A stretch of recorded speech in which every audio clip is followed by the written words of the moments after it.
Top quality और consistent performance के लिए सिर्फ सिल्वर पंप, नाम याद रखना।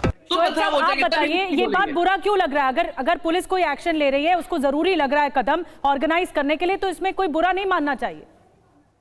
देखिए, पुलिस की मैनुअल जो है, जो लोग भी पढ़ते हैं उनको पता होगा। उत्तर प्रदेश के पूर्व डीजीपी ने खुद कहा कि ये कहीं ये नहीं लिखा हुआ है कि सड़क पे नमाज पढ़ने के बारे में आप धमकी दें कि भाई हम आपका लाइसेंस और पासपोर्ट जब्त कर लेंगे। इस तरह का बयान घृणा को दर्शाता है और ये कहीं पुलिस मैनुअल में नहीं। कौन से कानून में, कौन से संविधान में कि नमाज पढ़ने से आप यहाँ से लाइसेंस, और ये इस तरह के बयानबाजी करने से ऐसा लगता है कि वो सत्ता दल को खुश करना चाहते हैं किसी ना किसी वजह से कि भाई क्या उसकी प्रमोशन हो जाए नहीं हो जाए। लेकिन ये बात अलग है। अब सवाल ये होता है कि दिल्ली में आप देखिए, मैंने खुद पुलिस कमिश्नर साहब से मुलाकात करके हमने गुजारिश की है कि दिल्ली के अंदर बिल्कुल शांति व्यवस्था है और दिल्ली के अंदर तमाम मुस्लिम इलाकों में अपनी अपनी व्यवस्था कर रहे हैं, कहीं कोई दिक्कत नहीं किसी को। बस बीजेपी के नेता अगर अपनी बयानबाजी बंद कर दें और जबरन खामखा ईद को टारगेट करके जो उलूल जुलूल बयानबाजी कर रहे हैं, तो कहीं कोई राजनीति नहीं होगी। हमने किसी पर भी, किसी के धार्मिक त्योहार के ऊपर हमने कभी कुछ नहीं कहा कि भाई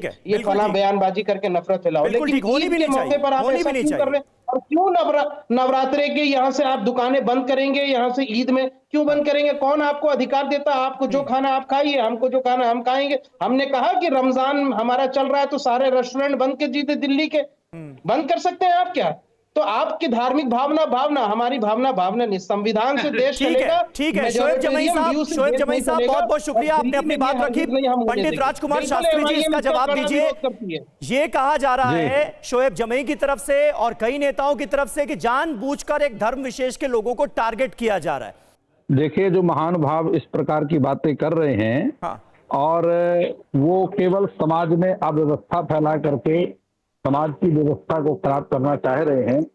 सबसे पहली बात यह है कि ये भारतवर्ष है, यहाँ पर सभी रहने वाले इस देश के जो निवासी हैं वो सभी एक हैं, लेकिन समाज की व्यवस्था, कानून की व्यवस्था है। अब जब नमाज सड़क पर बैठ करके पढ़ते हैं, वहां से किसी का स्वास्थ्य खराब है, एम्बुलेंस वहां से निकल रही है और नजदीक में हॉस्पिटल है, ऐसी स्थिति में नमाज वालों को, ना तो नमाज पढ़ने वालों को, अदा करने वालों को उठा सकते हैं और ना ही एम्बुलेंस को रोक सकते हैं। अच्छा है कि समाज की व्यवस्था बनी रहे।